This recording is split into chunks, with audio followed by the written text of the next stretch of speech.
Hi everyone. Hi Lewis. Hi, Thanks. Simon. Thanks for joining us this evening. Really great to have you here. That's okay. I guess really to kind of kick things off. So obviously your role is a kind of program manager at Bioregional, but perhaps you could kind of introduce Bioregional, its kind of history, perhaps some of its kind of major projects, and also its kind of current projects. Yeah, sure, can do. I thought maybe someone I can just spend a couple of minutes just introducing myself, where I've come from. It's always quite strange doing these. This is the first time I've done one of these Zoom ones where I can't see who else is in the room apart from the other speakers. So I assume there are lots of other people out there. I just can't see it. Yeah, so as you said, yeah, I'm Lewis. I work for Bioregional. I'll give them a little introduction in a minute. So yeah, I've spent my entire sort of working life has been in the sustainability sector. I've worked for a number of local authorities. So I worked across Bedfordshire, so not far from MK, and then I moved down to the building research establishment down near Watford.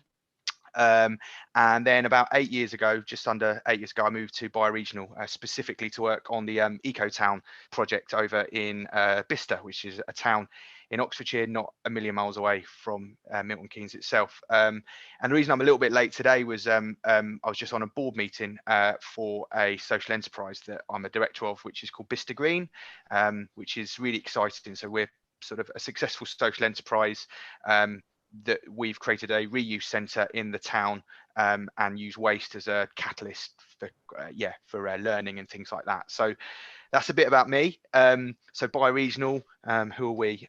So we're a charity and a social enterprise. We're 26 years old now, so founded in '94 by two sort of environmental entrepreneurs down in South London, Sue Riddleston and Poran Desai, who really wanted a more sustainable way of living. And I guess we're best known for creating our One Planet Living framework, which was developed in the sort of early 2000s, that really came from our experience of planning and working with many others to develop BedZ, which for the young people on the audience, I think every single GCSE student or for some time learns about BedZ in their geography lessons. So that was kind of the UK's first attempt at a eco community, and it's where our headquarters are still based now. And so really using that learning and developing One Planet Living, we provide a whole range of different sustainability services to make it easier for people to live a more sustainable lifestyle. That includes, we work with major developers to create pioneering eco communities. We support businesses, big retailers, small retailers to create more sustainable products and services. And yeah, we've been working across sort of 5 different continents. So we don't just work in the UK. We're very much a global organization. And I guess really some of the sort of really live projects at the moment, and I guess really pertinent to the audience here in Milton Keynes, we're working closely with First Base on the redevelopment of the Saxon Court development in central MK to create a new sort of grade A office space, flexible workspaces, some build to rent homes, and also some retail and community spaces right in the heart of Milton Keynes. And really our role is we're using our One Planet Living framework and our experience and our expertise to frame and guide and steer the sustainability approach. So yeah, we've undertaken a really detailed analysis of the needs of the city, the region, but also the planet, to look at what this development needs to do. What does it need to respond to? And we're now at this stage where we're working with the design team to create a really innovative and ambitious sustainability action plan, looking at lots of things, independent retail shops, pop-up events, flexible workspace for sort of entrepreneurs, cafes, local restaurants and local retailers as well. And yeah, some of our other big projects, I just mentioned BedZ, but personally very connected to the Eco-Town site over in Bicester. Really exciting zero carbon development. We also have helped on the there's a fantastic new tourism resort just outside Paris. You can get there by the Eurostar called Village Nature, which is a collaboration between Center Parcs and Euro Disney. When this pandemic is finally easing, I would strongly urge people, if they're looking for a sort of a really sustainable place to go on holiday, Village Nature is fantastic. But we also work with huge corporates, Nando's, B&Q, Wilco, all those types of organizations. So that hopefully, Simon, gives you a good overview as to who we are and what we do. That's fantastic. Thanks, Lewis. Could you maybe sort of go into a bit more depth around the kind of One Planet Living framework? Sure. And the sort of, I guess, the principles and the sort of impact, I guess, that it's making. Yeah. Obviously, it's kind of, it's global. It's like there's, over 500,000 people have kind of adopted it. Yep. So really interesting to hear more about that framework. Yeah, sure. So One Planet Living it's really, I think the best way to describe it is it's steeped in science. So it's steeped in the concept of ecological footprinting, which is, if we all lived the way that we do in the UK or the majority of Western Europe, we'd actually need 3 planets to support ourselves. And clearly that's not sustainable. So One Planet Living is really our vision of a world where we live within our Earth's resources. And we've developed this framework, which we think is brilliant, and hopefully others do as well. And it breaks down sustainability into 10 really easy to understand principles. Usually this is where I'd have a slide deck and I would sort of point to it, but there's sort of 10 very colorful principles, and they range from health and happiness through to concepts of equity and local economy and culture and community, the kind of softer side of sustainability, the more social elements, down through to the more harder metrics, such as sustainable transport, zero waste, zero carbon energy. And really we use that as our sort of guiding light to, in kind of how we work with all of our different partners.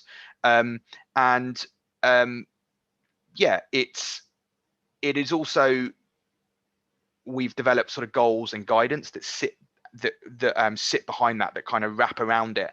I think it's important to say that the framework is sort of open source. It's free for anyone to use. Like, our view is the problem is too big for us to put our arms around something and say, no, we can only help you if you give us money.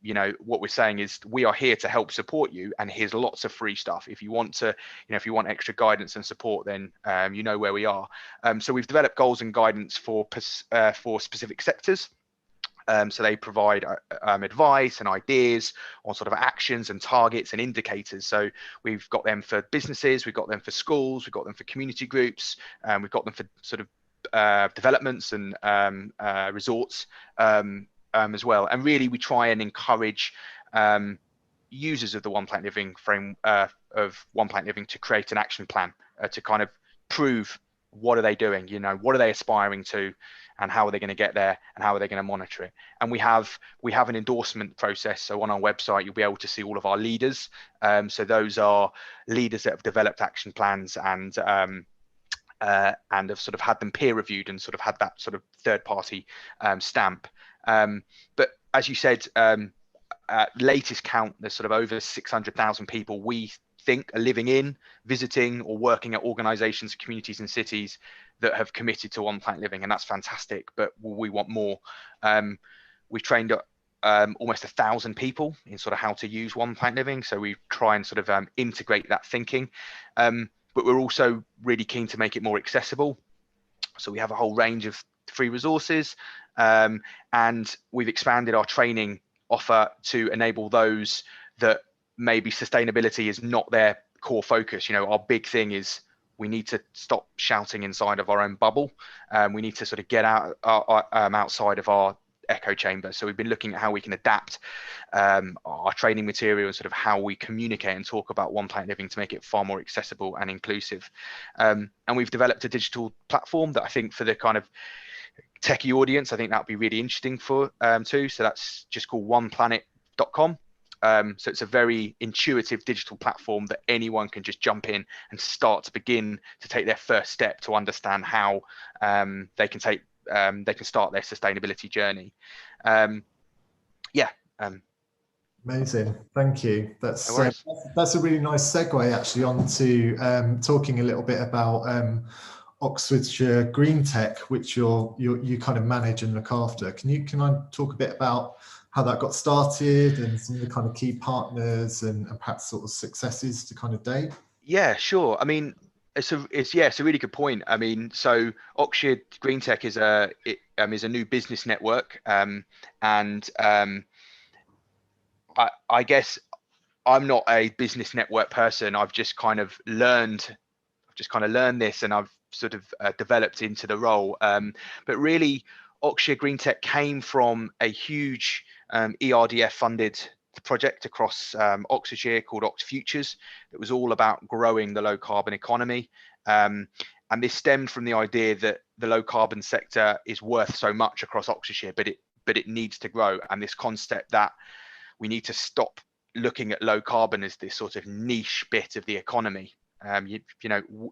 We need, there is an emergency on, and we need to see the economy as low carbon, not you have a low carbon economy and then you almost have a sort of non-low carbon economy.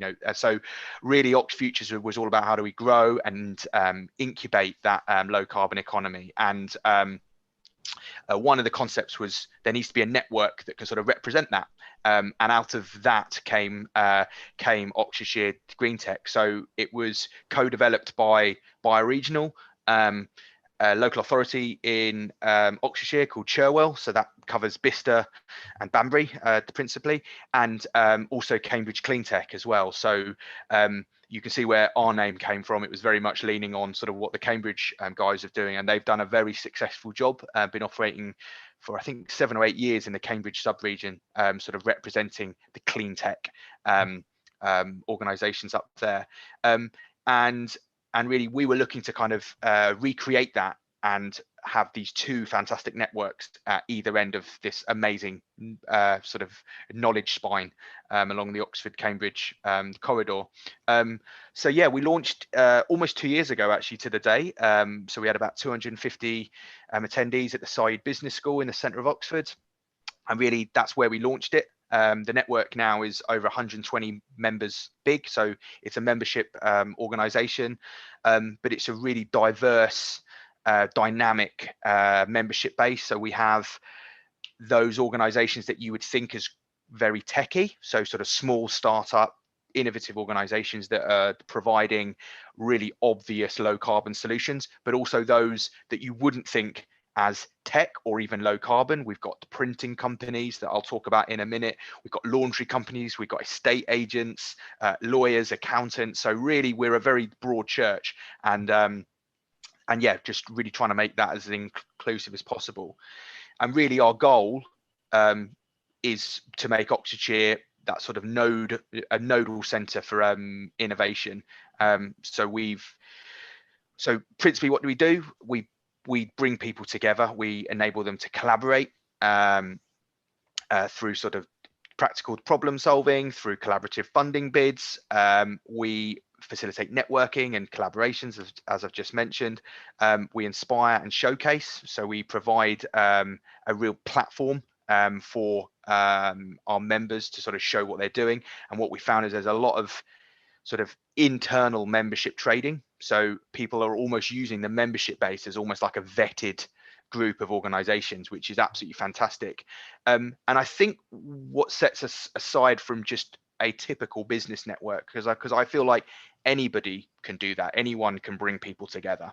What we do is we actually try and provide really practical, sustainable advice. And I think that's one of the benefits of having a sustainability organization such as Bioregional helping to run that network, is we can provide real practical solutions. So recently we've just enabled 4 of our founding members to sort of begin and start their own sustainability action plans, and that's kind of free to them. So that's a real benefit as being part of the membership.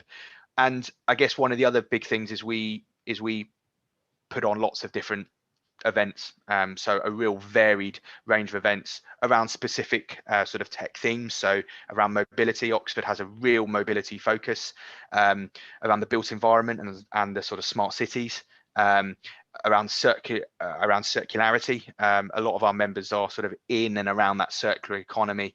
And then we have a very big focus, as you'd imagine, with lots of sort of small businesses around access to finance and investment. We got some really exciting members. I can sort of touch on them if you wanted, Simon, if that's so. Yeah, I mean, we've got big entities. So local authorities are part of our membership base, which I think is really important.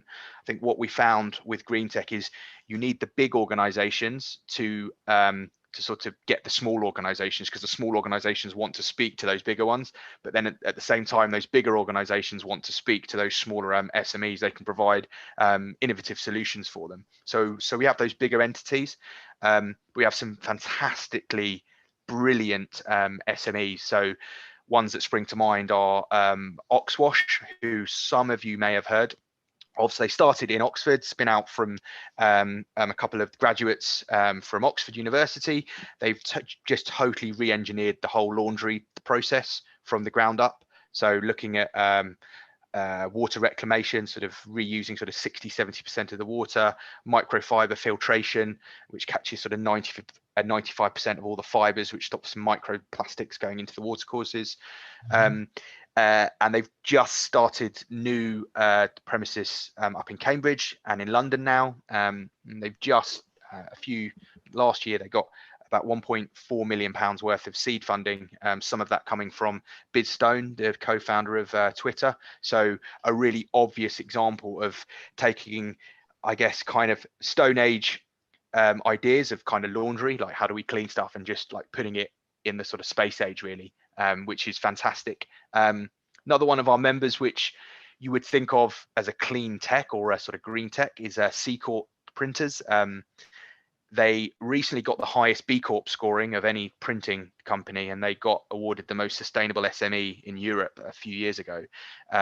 So this is a printing company that typically the printing sector is one of the most polluting sectors.